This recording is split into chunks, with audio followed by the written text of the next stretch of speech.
How much is a mitzvah worth? What's the price of a mitzvah? Is there a list somewhere? How do you go check that out? The Chavetz Chaim would say that people set the prices, the value of their own mitzvahs. What does that mean? Imagine you're on your way to do a mitzvah. Say you're going to be mevakar, you're going to visit somebody who's sick. And a friend stops you on the way and says, hey, do you want to come with us? We're going out for ice cream. And you say, but I'm going to a mitzvah, I'm going to visit somebody in bed. They say, yeah, but it's a hot day, come have ice cream. You say, I'm not going to do that, I'm not going to come with you. The mitzvah is more important to me.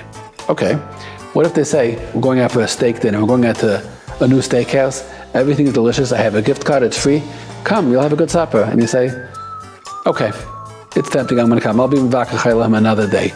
So you just set the price of your mitzvah. It's worth more than ice cream and a little less than steak.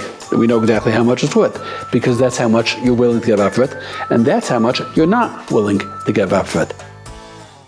Once we read about a Yid who did not have an easy life, but he was always very happy. He was an upbeat person. He had tremendous energy and simcha and mitzvahs, and they asked him why. And he said he worked in a neighborhood where there was a lot of challenges, a lot of nisyanis, a lot of things that would pull a person to look.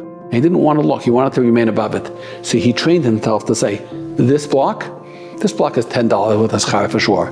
The next block, where there's bigger billboards and bigger signs, that's $50. And when I get to that intersection, where there's a lot of nisyanis, a lot of challenges, a lot of things that are pulling me to look, that's $500. He said, every single night in bed, I would make an accounting, how much money I made that day. I walked on that block 3 times, that's $30. And then I walked on the bigger block once, that's another $50. And I passed the intersection twice, that's twice $500. And he says, and it would amount in my head, I would amass a huge bank account of schusim, of how much value every one of those nisyanis have. So of course I appreciate a mitzvah, because I set the value in a mitzvah in my mind. A friend of mine told me he was in Vegas in business, and the hotel where he stayed had put up new signs and new billboards and new lighting. And one of the managers was chatting with him, and he told him that they had invested $750,000 in just looking attractive in the facade of the building and the outside of the building. They said because there's so much competition from the other hotels that they need to stand out, and they're trying to get people to look at them and look in their directions.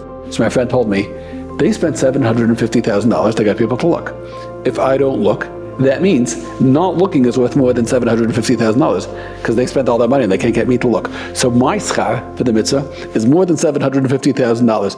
It's time to start appreciating, celebrating our own heroism, celebrating our own strength, appreciating the value every single time we stand tall, because as much value as we give a mitzvah, that's how much value it's going to have.